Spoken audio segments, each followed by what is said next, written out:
Hello and welcome. सो आज हम लोग जो टॉपिक शुरू कर रहे हैं that is about the laser topic है। और इंजीनियरिंग फिजिक्स में कई सारे ऐसे यूनिवर्सिटीज़ हैं जिनके सिलेबस में लेज़र है। एक चीज़ आप खास या ध्यान दीजिएगा कि जिस सिलेबस में लेज़र होगा वहाँ मोस्ट प्रोबेबली केवल लेज़र नहीं होता है, लेज़र विथ ऑप्टिकल फाइबर होते हैं। तो मतलब आपका सिलेबस अगर है तो आपके मॉड्यूल में अगर लेज़र टॉपिक दिया है तो उसके साथ ऑप्टिकल फाइबर या जो ऐसा इस तरह कुछ भी साथ में ज़रूर होगा। ऑप्टिकल फाइबर मोस्ट प्रोबेबली रहता है साथ में। तो इसका मतलब है कि उस यूनिट का जो पर्पज़ है कि आपको laser with the optical fibre आपको पढ़ाना चाह रहे हैं, आपको बताना चाह रहे हैं। सवाल ये होता है कि आखिर इसके पीछे का मोटिवेशन क्या है। अगर हम इंजीनियरिंग पॉइंट ऑफ व्यू से देखें तो हम इन दोनों को अगर मिलाते हैं, यानी लेज़र को और ऑप्टिकल फाइबर को मिलाते हैं, तो हम एक तरह से ऑप्टो इलेक्ट्रॉनिक एक ब्रांच है, इसको हम डील कर रहे हैं। ऑप्टो इलेक्ट्रॉनिक, जैसा कि आप देख रहे हो, this is electronic with the help of opto, मतलब लाइट। सो बेसिकली ये जो ब्रांच है ये आज की ज़माने की जो सबसे मतलब एक तरह से कह लो जो बहुत ज़्यादा नेसेसिटी है उसको ये बिलोंग करती। For example I mean to say the internet, the data transfer, the rate of transfer, data आप जैसे ट्रांसफ़र करते हो। इंडिया में जैसे जो जियो क्रांति है हम सब ने देखी है, आप सब समझदार रहे होंगे जब जियो आया होगा, और जियो ने आ करके किस तरह से पूरा ट्रांसफॉर्मेशन ले आए। हमारी जो आदतें थी बदल गई, हमारी जो ज़रूरतें थी वो मॉडिफाई हो गई। नेट हमारे लिए जो 2015-16 तक जो नेट ऐसा था कि हाँ किसी ज़रूरत के लिए लोग नेट का इस्तेमाल करते, साइबर कैफ़े में जाते या अपने घर पे नेट लगवाते थे। आज की डेट में सबके हाथ में वो नेट है, डाटा का ट्रांसफ़र हो रहा है, कंज्यूम आप कर रहे हो, आप डिफरेंट टाइप के डिजिटल प्रोडक्ट्स आप कंज्यूम कर रहे हो, उनको यूटिलाइज़ कर रहे हो, वो आपके लाइफ का पार्ट हो गए हैं। कैसे ऐसा हो पाया? जो आप 5G या 6G और आगे के जनरेशन के जो डाटा कम्युनिकेशन के बारे में सुनते हो या इस्तेमाल कर रहे हो, क्या है ये सब? इसी ब्रांच का आउटकम है ऑप्टो इलेक्ट्रॉनिक्स। सो आपको लेज़र हम इसलिए आपको पढ़ाया जा रहा है because this is the modern technology, laser with the help of optical fibre. तो फर्स्ट पोर्शन में हम क्या पढ़ रहे होंगे? लेज़र पढ़ रहे होंगे। सेकेंड पोर्शन में हम ऑप्टिकल फाइबर पढ़ रहे होंगे। तो आपको ये सब चीज़ों को कंसोलिडेट करना ज़रूरी है। फॉर एग्जांपल जैसे अभी हम बात करें, अगर हम डाटा भेजते हैं तो डाटा को हम कैसे भेजते हैं? हम मटेरियल वायर के थ्रू, करंट के थ्रू भेजते थे पहले डाटा। तो उस समय क्या होता था, अपनी कंडक्टिविटी है, करंट की एक स्पीड होती है, इलेक्ट्रॉनों की स्पीड होती है कंडक्टर में, डिफरेंट टाइप के लॉसेस होते हैं, जो कि अल्टीमेटली जो फ्लो है, डाटा की जो कैपेसिटी है वो एक तरह से लिमिटेड होता था। आज की डेट में क्या है, हम ऑप्टिकल फाइबर का इस्तेमाल करते हैं। तो एक सिरे पर हमारे पास ऐसा एक टूल होता है जो कि इंफॉर्मेशन को लाइट के फॉर्म में कन्वर्ट कर रहा है। दूसरे सिरे पर एक ऐसा टूल होता है जो उस लाइट इन्फॉर्मेशन को वापस से हमारी भाषा में, बाइनरी में या जिस भी फॉर्म में हम देखना चाह रहे हैं उसमें कन्वर्ट करता है। तो यहाँ से कुछ ऐसा हो रहा है कि अगर आपके पास इलेक्ट्रिकल सिग्नल है तो इलेक्ट्रिकल सिग्नल किस में कन्वर्ट हो रहा है? ऑप्टिकल सिग्नल में कन्वर्ट हो रहा है। उसके बाद इस सिरे से दूसरे सिरे तक ऑप्टिकल फाइबर के थ्रू इन्फॉर्मेशन जाती है, और दूसरे सिरे पर वापस से वो जो ऑप्टिकल सिग्नल है वो किस में कन्वर्ट हो जाती है? इलेक्ट्रिकल सिग्नल में। और फिर आप उसको जैसे चाहे वैसे कोड डिकोड कर सकते हैं। तो ये है पूरा आइडिया। तो यहाँ पर जो ये इलेक्ट्रिकल से ऑप्टिकल में कन्वर्जन करना होता है तो वहाँ हम सेमी कंडक्टर डायोड लेजर या सेमी कंडक्टर लेज़र का यूज कर सकते हैं, करते भी हैं। तो इस तरह से लेज़र जो हम पढ़ रहे हैं वो हमारे इस पूरे opto electronic system, communication system एक तरह से है, उसका एक शुरुआती हिस्सा है, जो कि आपकी इन्फॉर्मेशन जो कि इलेक्ट्रिकल सिग्नल के फॉर्म में है या किसी और सिग्नल के फॉर्म में है उसको वो ऑप्टिकल फॉर्म में कन्वर्ट कर देता है। तो electrical to optical, then transmitted through this optical fibre, and further यहाँ पर हमारे पास डिफरेंट टाइप के डिटेक्टर्स होते हैं, डिफरेंट टाइप के सेंसर्स होते हैं जो कि उस ऑप्टिकल एनर्जी को ऑब्जर्व करते हैं, देन फर्दर उसको कन्वर्ट कर देते हैं इलेक्ट्रिकल एनर्जी में। So this is the motivation why we are going to study the laser, जो कि इस पार्ट पर है, और ऑप्टिकल फाइबर जो कि इस हिस्से में है। अगर आप ऑप्टिकल फाइबर इलेक्ट्रॉनिक कम्युनिकेशन के स्ट्रीम के हैं तो इस चीज़ को आप आगे बहुत ज़्यादा डिटेल में पढ़ेंगे। Okay, so let us start the laser. जैसा कि इसका आप फुल फॉर्म है, तो एक्रोनिम है, एक शॉर्ट फॉर्म है। इसका जो फुल फॉर्म होता है that is the light amplification by stimulated emission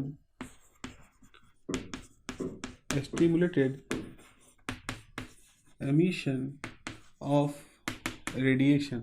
ये जो पूरा एक्सप्लेन है, इसका अगर आप फर्स्ट लेटर दो तो ये आपका लेज़र हो गया, एम्प्लीफिकेशन का ए हो गया, स्टिमुलेटेड का एस हो गया, एमिशन का ई हो गया, और ये आर यहाँ से आ गया।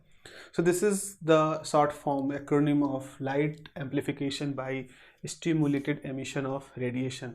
इस पूरे प्रोसेस में जैसे लाइट एम्प्लीफिकेशन क्यों, कैसे एम्प्लीफिकेशन का मतलब होता है किसी चीज़ को कई गुना बढ़ा देना, कैसे होता है वो समझना है। उसके बाद जैसे stimulated, what is this is what, किस तरह के प्रोसेस के बारे में ये बात हो रही है, तो हम स्टिमुलेटेड एमिशन प्रोसेस की बात कर रहे हैं रेडिएशन के लिए। अपने आप में ये जो पूरी स्टिमुलेटेड एमिशन रेडिएशन का जो डिस्कवरी है वो अपने आप में बहुत ही फैसिनेटिंग डिस्कवरी है, बहुत ही अच्छी इसके पीछे की एक पूरी क्रोनोलॉजी रही है, तो हम लोग थोड़ा सा उसको डिस्कस करेंगे। देखो ये जो लेक्चर है, ये जो हमारी क्लास है, this is not the one shot class. So यहाँ पर ऐसा नहीं है कि हम बहुत ही कम समय में चीज़ों को रिवाइज कर रहे हैं, क्योंकि लेज़र का एक वीडियो ऑलरेडी मौजूद है जिसमें पूरा लेज़र जो ज़रूरी है आपको वहाँ पर है। तो अगर आपको बहुत जल्दी है उस तरह की, तो आप उस वीडियो को देख सकते हो। इवन इस यूनिट को ख़त्म करने के बाद इसका भी हम एक कंप्रेस फॉर्म में वीडियो लाएंगे, जहाँ इन सारी ज़रूरी बातों को हम वहाँ आपके सामने रखेंगे। पर फिलहाल ये एक नॉर्मल एलेबोरेटेड क्लास है, तो हम उसको थोड़ा सा चीज़ों को एलेबोरेट हो करके देखेंगे, उनकी बैकग्राउंड को भी देखेंगे, उसके इम्प्लिकेशंस को भी देखेंगे, थोड़ा सा तसल्ली के साथ हम इसको कवर करने वाले हैं। देखो ऐसा है, ये बात है 1913 की। 1913 में एक बहुत बड़ा एक फिजिक्स के हिसाब से एक लैंडमार्क ईयर था, क्योंकि इस साल में बोहर की एटॉमिक मॉडल हमारे सामने आया था। इससे पहले हमारे पास कुछ एटम को समझाने के लिए मॉडल थे, मतलब एटम कैसे होता है इसको समझाने के लिए सबसे पहले तो हमारे पास जे थॉमसन का प्लम पुडिंग मॉडल था। उसके बाद फिर रदरफोर्ड का मॉडल आया, रदरफोर्ड जो कि रेडियो एक्टिविटी के साथ भी जुड़े हुए थे, उनका मॉडल आया। रदरफोर्ड के मॉडल में प्रॉब्लम ये आई कि वो एटम की स्टेबिलिटी को नहीं समझा पा रहे थे। तो इस तरह से बहुत सारे हर्डल्स थे उस समय।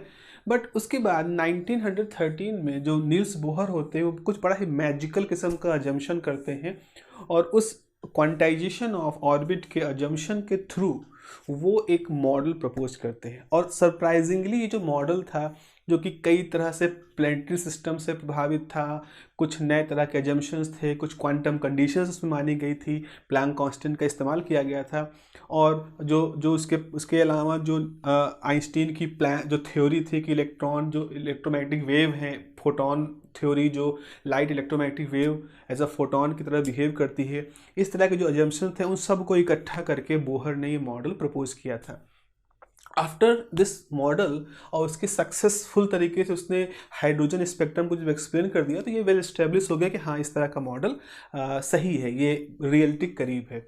Einstein was very much influenced by that model, that thinking, और उसी मॉडल को आधार मानते हुए और उसी चीज़ को आगे वर्कआउट करते हुए 1916 में, मतलब बोहर के एटॉमिक मॉडल के 3 साल बाद, और आइंस्टीन की खुद की जो जर्नल थियरी ऑफ रिलेटिविटी जो कि 1917 में आई थी, उससे 1 साल पहले आइंस्टीन ने इस एक पेपर लिखा था about the quantum theory of radiation.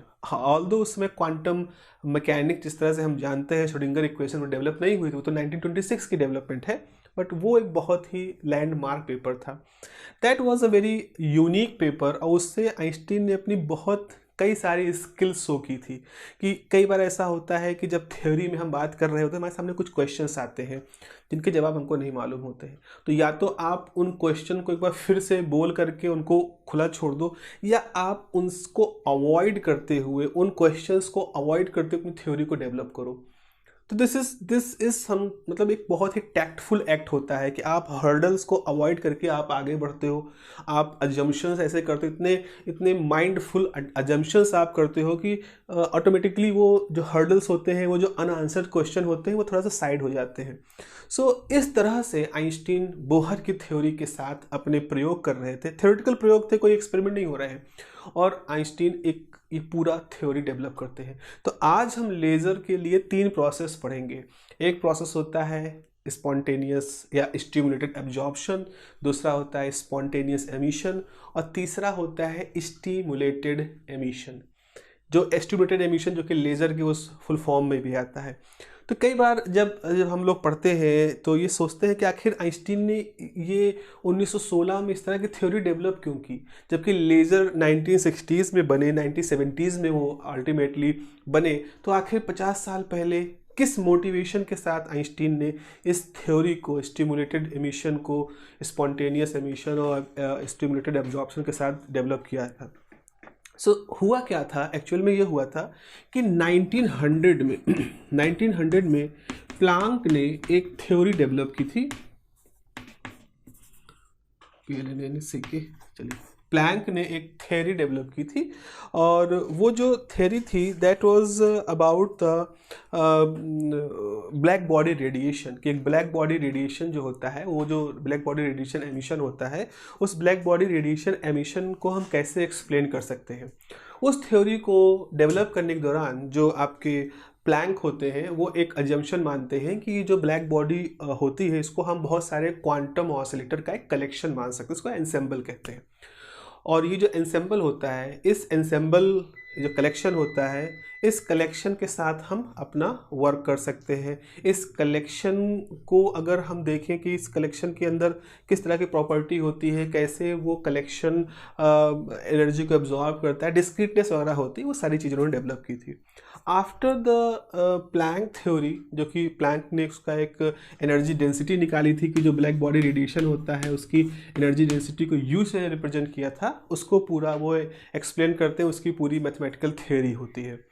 After 16 years, मतलब 1900 में ये प्लैंक का थ्योरी था, और 16 साल बाद आइंस्टीन एक अल्टरनेट तरीका खोजते हैं, मतलब प्लैंक के रूल को डिस्कवर करने के लिए, प्लैंक के रूल को रीडिस्कवर करने के लिए, या प्लैंक के फॉर्मूले को एक दूसरे अप्रोच से पहुंचने का वो एक तरीका खोजते हैं। इस बार जो तरीका होता है वो बोहर के मॉडल के हिसाब से होता है। तो आप खुद ही सोच सकते हैं 1900 में बोहर का मॉडल नहीं था, एटॉमिक मॉडल।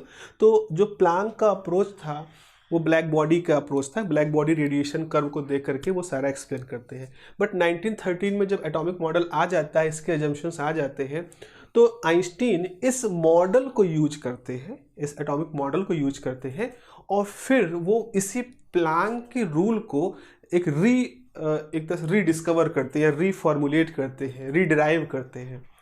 तो जब आइंस्टीन उस फॉर्मुलेशन को रीडिराइव कर रहे थे, तो वो देखते हैं कि अगर हम जो स्पॉन्टेनियस एमिशन और जो एब्जॉर्प्शन का प्रोसेस, जो कि बोहर के मॉडल की मेन बात होती है, उनके साथ अगर हम एक नए तरह के प्रोसेस की कल्पना करें, जिसको कि हम स्टिमुलेटेड एमिशन प्रोसेस कहते हैं, तो अगर इस नए तरह के प्रोसेस की संभावना पे बात करें, इसकी कल्पना करें, तो हम पाएंगे कि हम इस एटॉमिक मॉडल, इस एटॉमिक कलेक्शन से हम प्लैंक के रिलेशन को रीडिस्कवर कर सकते हैं।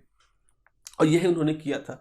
तो it was a mental exercise done by Einstein to rediscover या रीडिराइव प्लैंक रिलेशन।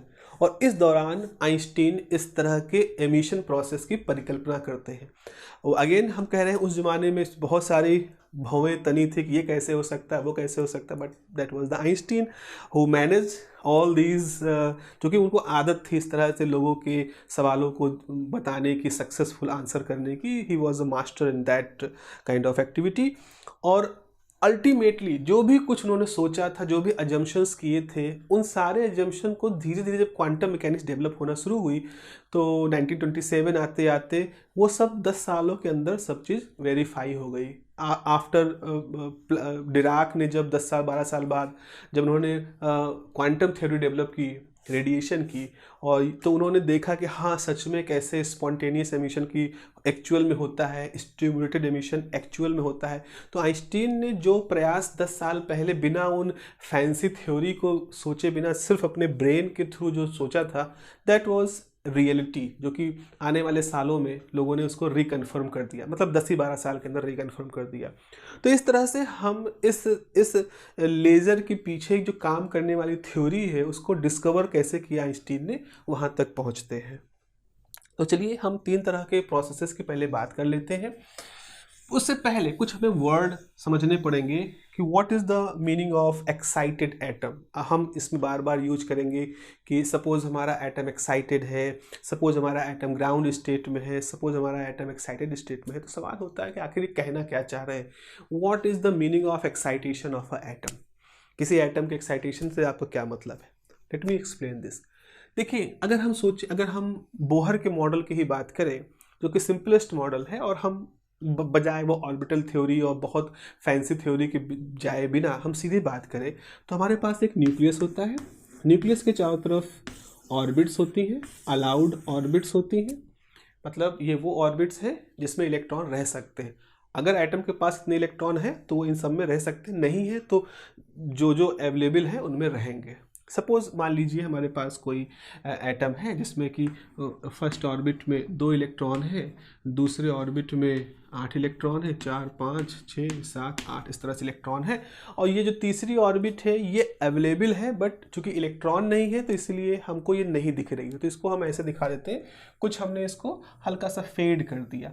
फेड करने का मतलब है कि ये है अवेलेबल है बट इलेक्ट्रॉन नहीं है, तो ये हम बना नहीं रहे। It is very much like, जैसे आप ऐसे सोचें, जैसे मान लीजिए आपका घर है, आपके घर में 4 मंजिलें हैं, 2 3 4 5 मंजिला घर है आपका। ग्राउंड फ्लोर पे आपके पेरेंट्स रहते हैं, फर्स्ट फ्लोर पे आप रहते हैं, सेकंड फ्लोर पे आपके परिवार के कोई लोग रहते हैं, भाई बहन जो भी आपको रह रहे हैं। तो आपके ये 3 फ्लोर जो हैं वो भरे हुए हैं। हालांकि ये फ्लोर भी है, ये फ्लोर भी है, लेकिन चूंकि लोग केवल 3 मंजिलों में ही रह रहे हैं, ग्राउंड फ्लोर, फर्स्ट और सेकंड, तो जो लाइट है वो केवल इन्हीं जगहों पे ही जल रही है, बाकी जगहों पे लाइट बुझी है। क्यों हम एनर्जी को हम वेस्ट करें, बट ये लाइट यहाँ की बुझी हुई है। तो अगर अंधेरे में कोई देखे दूर से तो उसको लगेगा कि 3 मंजिला घर है जहाँ 3 फ्लोर की लाइट जल रही, बट एक्चुअल में ये और भी फ्लोर है। हाँ, मान लीजिए आपका कोई मित्र आया, आपका कोई मेहमान आया, आपने उस मेहमान को चौथे मंजिल पे बैठा दिया और वहाँ की लाइट जल गई, तो ठीक है, अब देखिए अब आपका चौथा फ्लोर भी दिखना शुरू हो गया। तो इसी तरह से सोचिए कि किसी एटम के पास जितने ऑर्बिट आप दिखाते हो वो इस तरह से दिखाते हो कि उनमें इलेक्ट्रॉन रह रहे हैं, तो इसलिए हमने उनको दिखा दिया, जबकि इनके पास अवेलेबिलिटी और है। अगर हम डैश लाइन से शो करें तो डैश लाइन ये शो कर रही है कि और भी इस तरह से इलेक्ट्रॉनों की मतलब ऑर्बिट्स की, स्टेशनरी ऑर्बिट्स की अवेलेबिलिटी है, इस तरह से है। सो ये हमारे पास एक एटम की स्थिति हो गई। मूल रूप से ये एटम के अंदर न्यूक्लियस है, इलेक्ट्रॉन चक्कर लगा रहे हैं, अपनी एक मिनिमम एनर्जी के साथ ये सारा काम हो रहा है। तो ये जो पूरा स्ट्रक्चर है, हम कहें इस समय इस पूरे एटम की जो एनर्जी है उसको हम मान लें E not representing the initial state. Okay, ठीक है, एवरीथिंग इज गुड। तो ये हो गया हमारे, यहाँ उसकी एनर्जी मान लो E1 है, यहाँ एनर्जी E2 है, तो E1 प्लस E2 मिल करके इसकी टोटल एनर्जी E नॉट हो गई। अब क्या होगा? अब बोहर ने बताया था कि जो इलेक्ट्रॉन है जो कि मान लो किसी ऑर्बिट पे चक्कर लगा रहे हैं, हम आउटर मोस्ट ऑर्बिट की बात करें, तो इधर से एक फोटोन आता है, और ये फोटोन आता है, ये इलेक्ट्रॉन से टकराता है। इस फोटोन की एनर्जी कितनी है? इसकी एनर्जी मान लो h न्यू है, new is the frequency of the photon. तो ये फोटोन आया, इसने इस एटम से टकराया और अपनी एनर्जी इस इलेक्ट्रॉन को दे दी। वो एनर्जी इतनी थी, सिर्फ इतनी थी कि ये इलेक्ट्रॉन यहाँ से उछल करके इस ऑर्बिट में चला जाए। तो शुरू में, अभी इससे पहले जब तक फोटोन नहीं आया था, ये ऑर्बिट हम एक तरह से कह दें अवेलेबल थी बट विजिबल नहीं थी। लेकिन द मोमेंट ये इलेक्ट्रॉन यहाँ पहुँचता है तो अब आपकी ये तीसरी ऑर्बिट भी दिखना शुरू हो जाएगी, जबकि यहाँ से एक इलेक्ट्रॉन अपनी जगह छोड़ के जा चुका है। नाउ दिस इज समथिंग जिस कॉल्ड द एक्साइटेड स्टेट। क्यों? क्योंकि अब एनर्जी E1 में भी इलेक्ट्रॉन है तो इसकी भी एनर्जी, E2 में भी इलेक्ट्रॉन, इसकी एनर्जी, अब एक और एनर्जी एक्टिवेट हो गई है E3, तो उसकी भी एनर्जी अब आपको काउंट करनी पड़ेगी इस इलेक्ट्रॉन की। तो एक्स्ट्रा इतना इलेक्ट्रॉन, इस एनर्जी डिफरेंस के बराबर एनर्जी का फोटोन आया था, उसको एब्जॉर्ब करके इलेक्ट्रॉन एक्साइट हो गया था। तो अब तो फोटोन गायब हो चुका होगा क्योंकि उसको तो खा चुका है, एब्जॉर्ब कर चुका है, और एब्जॉर्ब करके वो हायर एक्साइटेड स्टेट में जा चुका है। तो इस तरह से ये जो अब इस पूरे सिस्टम की जो एनर्जी है, इस पूरे एटम की जो एनर्जी है वो बढ़ चुकी है। मान लो इसको हम एक्साइटेड स्टेट कहते हैं। अब इसकी ये एक्साइटेड, दिस इज द ई, इसको हम कुछ और नोटेशन दे दें, ई समथिंग E1 कह दें इसे, या अलग नोटेशन यूज कर लें, EH कह दें, H फॉर हायर साइड की एनर्जी है। तो हमारे लिए एक एटम एक्साइटेड, इसका मतलब क्या है? अगर हम किसी एटम को एक्साइटेड कह रहे हैं, इसका मतलब है कि उस एटम ने बाहर से एनर्जी को एब्जॉर्ब कर लिया है। कितने तरीकों से एनर्जी एब्जॉर्ब कर सकता है? वो बहुत सारे तरीके होते हैं, इनको हम पंपिंग टेक्निक्स कहते हैं। हम लोग पढ़ेंगे आगे पंपिंग टेक्निक्स, पंप कैसे हम, जैसे हम पंप करते हैं, एनर्जी पंप करते हैं एटम में, उसी तरीके केमिकल, मैकेनिकल, ऑप्टिकल और भी इस तरह के तरीके हम लोग पढ़ेंगे उसको बारे में। तो किसी भी तरीके से हमने एटम को एनर्जी दी, एटम ने एनर्जी एब्जॉर्ब की। एटम के एनर्जी एब्जॉर्ब होने का मतलब क्या है कि एटम के अंदर किसी इलेक्ट्रॉन ने वो एनर्जी लेकर के किसी हायर स्टेट में चला गया। अब ऐसा नहीं है, हो सकता है जो फोटोन आया हो इसकी एनर्जी ज़्यादा हो, इतनी ज़्यादा हो कि वो इलेक्ट्रॉन को यहाँ से जंप करा के यहाँ भेज दे, तो फिर ये ऑर्बिट तो नहीं दिखनी है, फिर ये ऑर्बिट दिखेगी, जबकि एनर्जी का गैप ज़्यादा हो जाएगा। ठीक है, वो हो सकता है, वो भी एक्साइटेशन की एक अवस्था है, हाईली एक्साइटेड हो गया है। तो अब हम इसको दिखाएं कैसे ग्राफ पर। तो अगर हम ग्राफ में ऐसे एक हाइट बना रहे हैं, suppose this is the increasing direction of energy, तो ग्राउंड स्टेट की एनर्जी ये है और एक्साइटेड स्टेट की एनर्जी ये हो जाएगी। तो आप देख रहे हो ग्राउंड स्टेट में जब ये इलेक्ट्रॉन अपनी जगह पे चक्कर लगा रहे थे, उस समय जो टोटल एटम के अंदर सारे इलेक्ट्रॉनों कुल जमा जो जमा पूंजी है एनर्जी की, that is the ground state energy. और जब एटम एक्साइट हो गया, उसने बाहर से आने वाली एनर्जी को एब्जॉर्ब कर लिया और वो किसी हायर एनर्जी स्टेट में चला गया, तो हम दिखाएंगे कि हमारा एटम एक्साइटेड हो गया है। तो आप कंफ्यूज मत होइएगा यहाँ पर ये सोच के कि इलेक्ट्रॉन को हम शो कर रहे हैं। तो अगर हमने कहा हमारा एटम ग्राउंड स्टेट में है, मतलब ये पूरे का पूरा एटम, इसकी एनर्जी E0 है, यानी केवल E1 प्लस E2 एनर्जी के सम के बराबर है, वो यहाँ पे शो कर रहे हैं। आपने कहा एटम ने एनर्जी एब्जॉर्ब कर ली बाय एनी प्रोसेस, तो अब आप अपने एटम को यहाँ शो करोगे। तो आप जो सर्किल शो कर रहे हो ये इलेक्ट्रॉन को नहीं शो कर रहे हो, ये पूरे एटम की एनर्जी को शो कर रहे हो कि वो पहले ग्राउंड स्टेट में था, अब किसी तरह से उसने एनर्जी लेकर के अब वो एक्साइटेड स्टेट में चला गया है। This is the excited state of the atom. Hope you find this. अच्छा, फिर क्या होता है? मूल रूप से इलेक्ट्रॉन तो एनर्जी लेवल 2 का रहने वाला था, बाहर से एनर्जी मिली, E3 में पहुंच गया, तो वो परमानेंटली वहाँ नहीं रहेगा। अब वो क्यों नहीं रहेगा, इसके पीछे अपनी पूरी क्वांटम थ्योरी है, बहुत सारा कुछ उसके पीछे है। इवन जो सबसे नज़दीकी चीज़ जिसको हम बता सकते हैं वो आपकी अनसर्टेनिटी प्रिंसिपल है। अनसर्टेनिटी प्रिंसिपल ये कहता है कि अगर आप एनर्जी का एक गैप होता है तो वहाँ एक लाइफ टाइम का भी इशू होता है। तो एक निश्चित समय के लिए ही इलेक्ट्रॉन इस एनर्जी को लेकर के वहाँ चक्कर लगाएगा हायर ऑर्बिट में, और उस समय को पूरा होने के बाद इलेक्ट्रॉन को वापस से अपनी ओरिजिनल स्टेट में आना पड़ेगा। तो जब ये इलेक्ट्रॉन एनर्जी लेता है, जैसे मान लो उसने एनर्जी ली और एनर्जी लेकर के एक्साइट हो गया, तो आपने कहा हमारा एटम पूरा एटम एक्साइटेड हो गया। और उसके बाद फिर क्या होगा, ये इलेक्ट्रॉन यहाँ पर 10⁻⁻8 सेकेंड तक रहेगा। आप कहोगे सर ये -8 सेकेंड का ये नंबर कहाँ से आया है? अगेन ये number Heisenberg uncertainty principle, quantum rule, quantum mechanics का एक प्रिंसिपल है, वहाँ से हम लेके आते हैं। इसकी डिटेल में हम नहीं जाते हैं कहाँ से आया, कैसे आया। डिराक थ्योरी पढ़ोगे, Dirac theory of radiation review modern physics का पेपर है, उसको आप पढ़ोगे, और अगर इतना समझ पाओगे क्वांटम मैकेनिक्स तो आप उसमें इसके आंसर बहुत अच्छे तरीके से पाओगे। फिलहाल आप 10⁻⁻8 सेकेंड तक आपने इलेक्ट्रॉन को देखा कि वो एक्साइटेड है, और उसके बाद इलेक्ट्रॉन ऑटोमेटिकली वापस से अपनी जगह आता है और जो भी एनर्जी एब्जॉर्ब की थी उस एनर्जी का फोटोन वो बाहर फेंक देता है। ठीक है, तो क्या किया आपने? उसको पंप कराया था, पंप करा के इलेक्ट्रॉन को उसका जो ओरिजिनल एनर्जी लेवल था उससे उछाल के कहीं ऊपर भेज दिया था। पूरा एटम एक्साइटेड हो गया था। फिर 10⁻⁻8 सेकेंड के बाद जो इलेक्ट्रॉन होगा ये वापस से अपनी ओरिजिनल स्टेट में वापस आएगा और जो इसने एक्स्ट्रा एनर्जी एब्जॉर्ब की थी नीचे से ऊपर जाने के लिए वो एनर्जी वो बाहर फेंक देगा। तो वो फेंकी गई एनर्जी फोटोन के रूप में हमें बाहर दिखाई पड़ेगी। अब यहाँ खास बात एक बहुत ज़रूरी आपको ये समझनी है कि हम इलेक्ट्रॉन को इस एनर्जी लेवल से किसी हायर एनर्जी स्टेट में जाने के लिए कई तरह से एनर्जी दे सकते हैं। इसको कहते हैं पंपिंग टेक्निक। हम उसको मैकेनिकल एनर्जी दे सकते हैं, मैकेनिकली वर्क करके इलेक्ट्रॉन को भेज सकते हैं। हम उसको किसी तरह की हीट एनर्जी या किसी केमिकल की एनर्जी के थ्रू ऐसा करवा सकते हैं। मतलब इलेक्ट्रॉन को अगर उछाल के ऊपर भेजना है तो उछालने के लिए हम mechanical process, electrical process, chemical process, optical process, इतने सारे पंपिंग प्रोसेस यूज कर सकते हैं।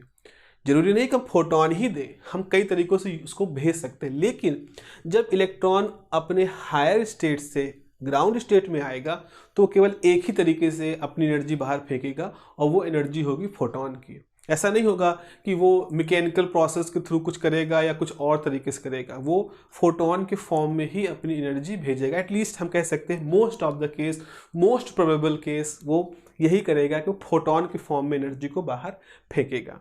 और फोटोन की एनर्जी विजिबल रेंज में है, IR रेंज में है, UV रेंज में, कुछ भी हो सकती है, बट हम ये कहेंगे you will get a photon emission. ठीक है, तो ये हो गया। तो जैसे ही ये फोटोन का एमिशन होगा तो जो एक्साइटेड थी वो तो चली गई, जो एक्साइटेशन वाली एनर्जी थी वो तो भाग गई।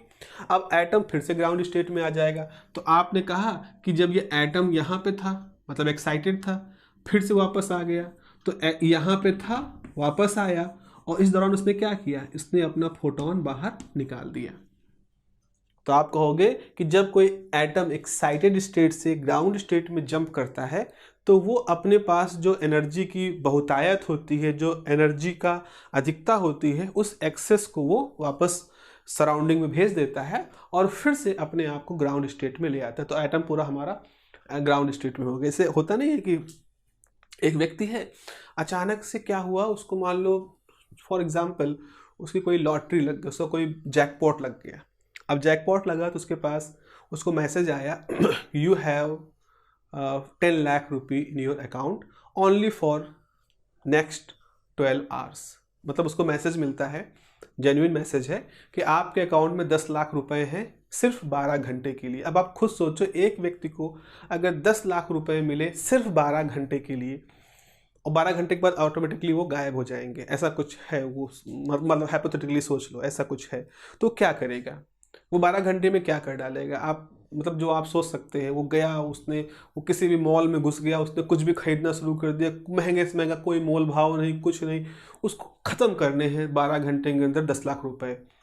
तो वो कोई ऐसा प्रोसेस नहीं शुरू करेगा कि जिसमें 2 दिन लगेगा। वो प्रॉपर्टी लेने थोड़ी जाएगा, 8 लाख की ज़मीन और 10 लाख का घर खरीदने जाएगा, वो तो ख़त्म हो जाएगा 12 घंटे। कुछ भी इधर उधर तो फेंकेगा। अच्छा, 12 घंटे बीत गए, 10 लाख रुपए जो ख़त्म कर पाया, जो नहीं ख़त्म कर पाया वो सब गायब हो गया। अब उसका अकाउंट फिर से नॉर्मल हो गया, फिर अगले दिन उसकी नॉर्मल दिनचर्या हो गई, वही चीज़। अब उसके पास खर्च करने के लिए उतने रुपए जितने उसने कमाए थे, जैकपॉट खत्म हो चुका है। ऐसा ही कुछ हो रहा है। एटम है, एटम को बाहर से एनर्जी मिली, अब एटम के अंदर एक इलेक्ट्रॉन अपने आप से कूद के ऊपर चला गया और वहाँ वो घूम रहा है, वो रोटेट कर रहा है न्यूक्लियस के चारों तरफ, और उसके पास केवल कितना समय है, 10⁻⁸ सेकेंड।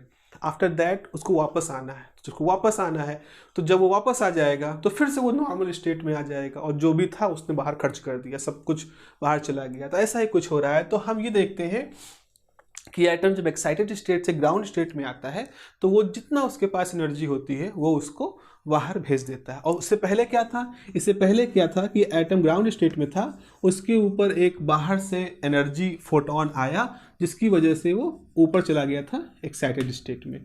तो यहाँ पर क्या हुआ, एटम जो ग्राउंड स्टेट में था वो एनर्जी को एब्जॉर्ब कर रहा था और एब्जॉर्ब करके वो एक्साइटेड हो रहा था। यहाँ पर क्या था, वो एक्साइटेड था और वो फिर 10⁻⁻8 सेकेंड के बाद वापस से नीचे आ रहा था और एमिशन कर रहा था फोटोन का, और ये प्रोसेस अपने आप हो रहा था, नेचुरल प्रोसेस है, इसमें कोई बाहर से कोई बहुत कुछ नहीं हो रहा। This is a very random, very natural process, so it is called the spontaneous emission process and this is the absorption process. अब चूंकि एब्जॉर्प्शन जो होता है वो तभी होगा जब बाहर से कोई फोटोन आएंगे, तो हम इसके साथ ये जोड़ सकते हैं कि ये फोटोन बाहर से आने वाले, ये जो एटम है, ये जो एटम एब्जॉर्ब करके जंप कर रहे हैं हायर स्टेट में, ये बाहर से आने वाले फोटोन की वजह से है।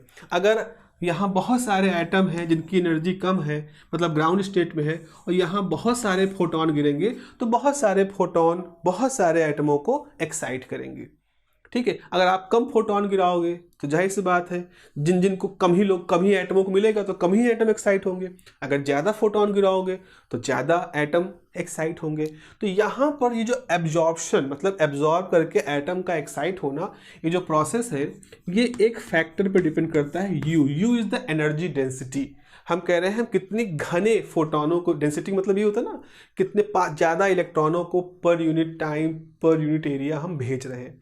तो अगर हम बहुत सारे फोटोन भेज रहे हैं तो हमने कहा हमने इनकमिंग रेडिएशन की डेंसिटी बढ़ा दी। तो जब डेंसिटी बढ़ा दी तो यहाँ जो एटम होंगे उनको ज़्यादा फोटोन मिलेंगे। ज़्यादा फोटोन मिलने का मतलब है बहुत सारे एटम उन फोटोनों को एब्जॉर्ब करेंगे, एक्साइट होंगे। तो हमारा जो stimulated absorption, mind absorption process है, वो कैसा है, वो डेंसिटी पे डिपेंड करता है। वो जो आने वाला रेडिएशन उसकी डेंसिटी पे डिपेंड करता है। उसके बाद क्या हुआ, एटम पहुंच गए, एक्साइट हो गए। अब जो पहले पहुंचा था उसका 10⁻⁻8 सेकेंड पहले पूरा होगा, तो वो अपने आप जंप करेगा, उससे कोई मतलब नहीं है कोई रेडिएशन आ रहा है कि नहीं आ रहा है। अंधेरा हो चुका है, यू 0 है, यू 1000 गुना बढ़ चुका है, उससे कोई मतलब नहीं। जो एटम यहाँ है उसका 10⁻⁻8 सेकेंड का टाइम पूरा होगा, वो वापस से नीचे जंप कर देगा और एक फोटोन निकाल देगा। आप यहाँ से भर भर के फोटोन भेज रहे हो, पूरा भर भर के इलेक्ट्रॉन, भर भर के एटम एक्साइट हो रहे हैं, लेकिन एक्साइट होने के बाद वो यहाँ पर आते ही इस समय का इंतजार करेंगे, उसके बाद अपने आप कूद पड़ेंगे, आप चाहे फोटोन गिराओ चाहे ना गिराओ। तो this is the spontaneous emission process, इसलिए इसको स्पॉन्टेनियस वर्ड कहते हैं।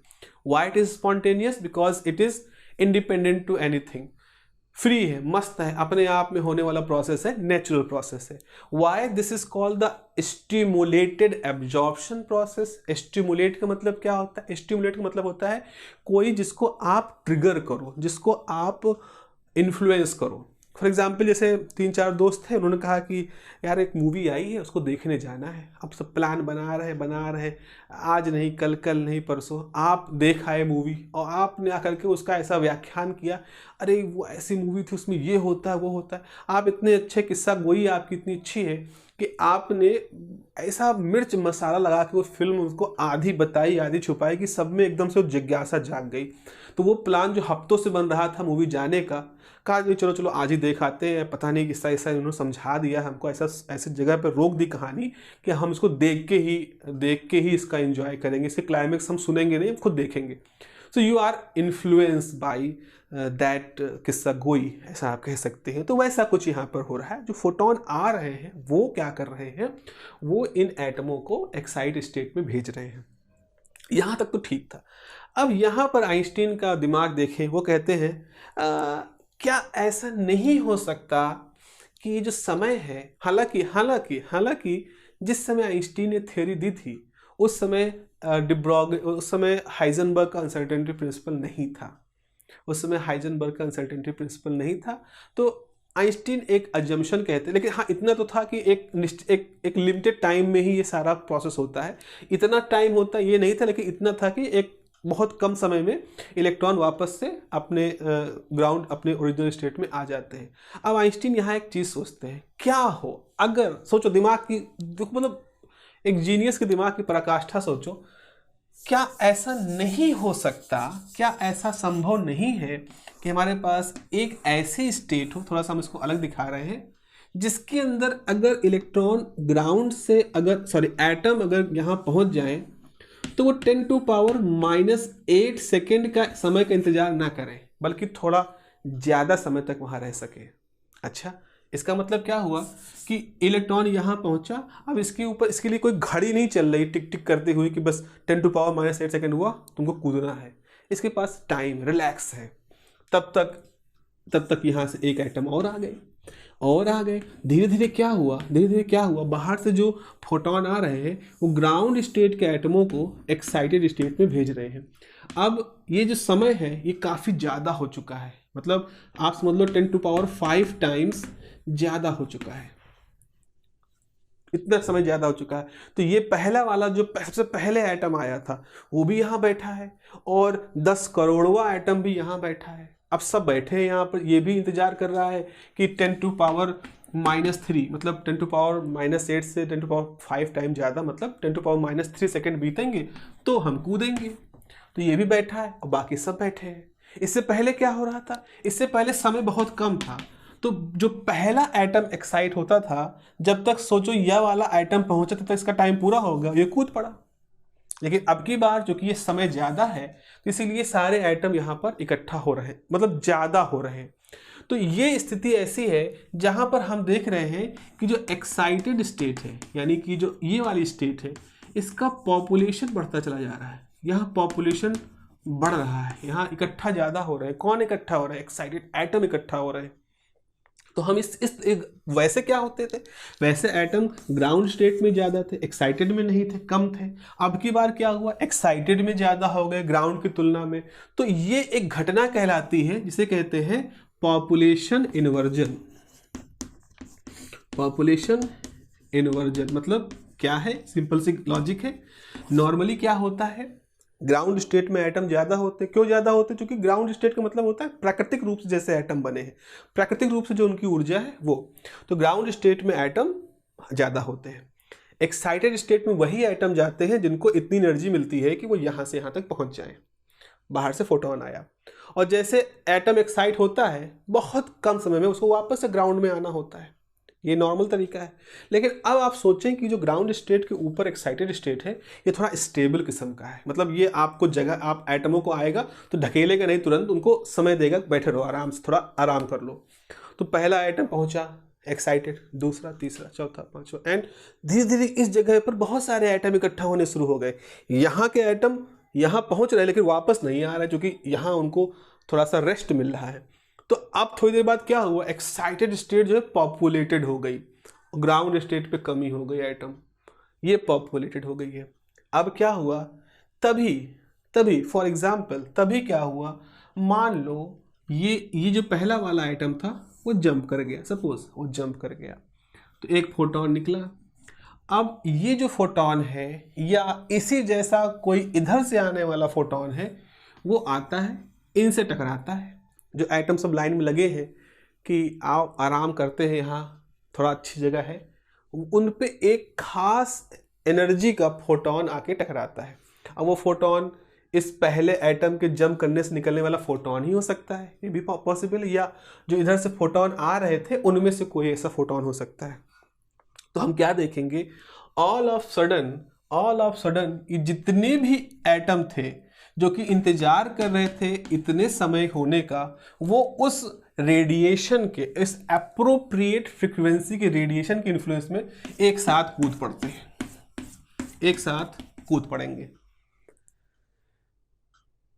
अगर हम इनको छोड़ दें तो ये अपना टाइम पूरा होने के बाद अपने आप कूदेंगे, जो कि स्पॉन्टेनियस प्रोसेस है। लेकिन यहाँ पर क्या हुआ, जब इतने सारे एटम यहाँ इकट्ठा हो गए एक्साइटेड और एक अप्रोप्रिएट फ्रिक्वेंसी का फोटोन आता है और ये सब कूद पड़ेंगे, तो हम क्या देखेंगे, सारे एटमों कूदने से बहुत सारे फोटोन एक साथ एक ही जैसे निकलना शुरू हो जाएंगे। Now this is something unique kind of process which is called the stimulated emission. Why it is called stimulated emission? क्योंकि ये स्टिमुलेट हुआ है, इन्फ्लुएंस की वजह से हुआ, किसी के प्रभाव में आकर के हुआ है। वो प्रभाव कौन है? इधर से आने वाला photon.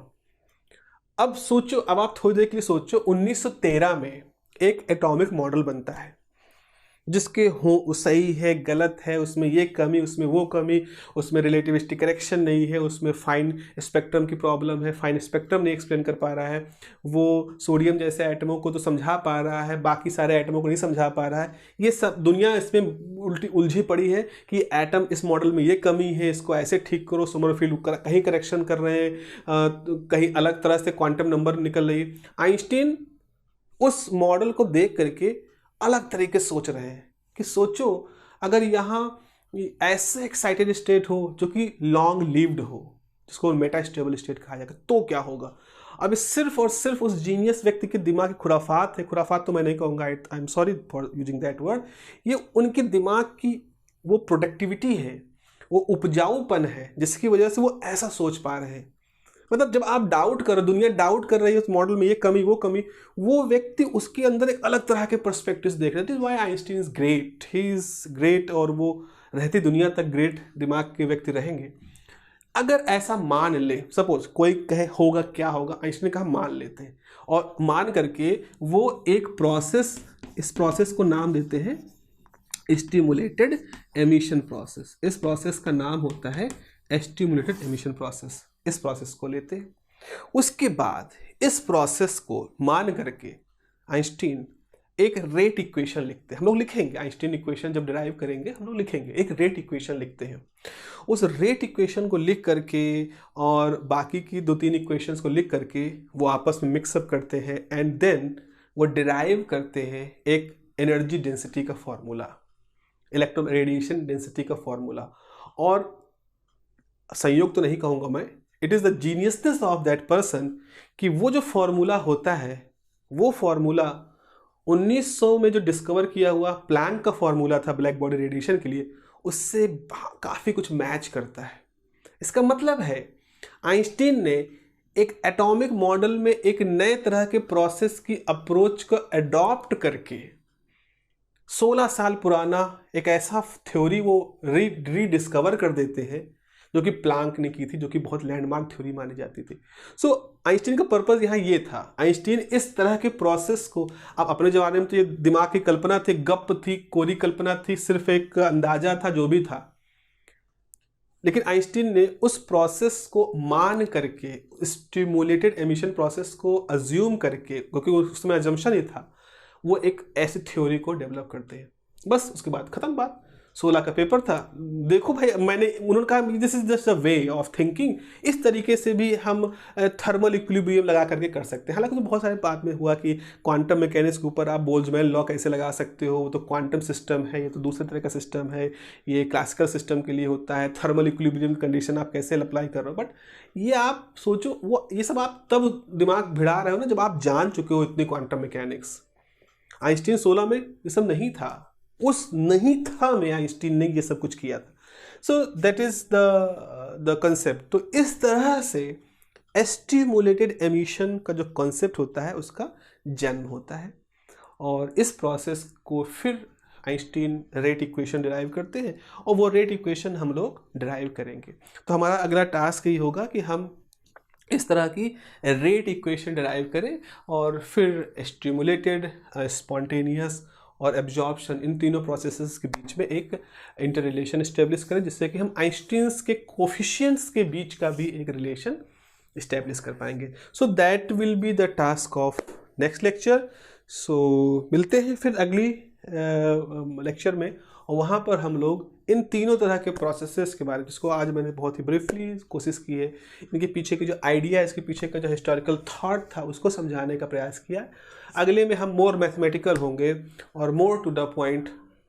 To the point means the theory, जो आपके जो सिलेबस है उसकी तरफ हम लोग बात करेंगे। चलिए, ध्यान रखिए। Have a nice day, take care.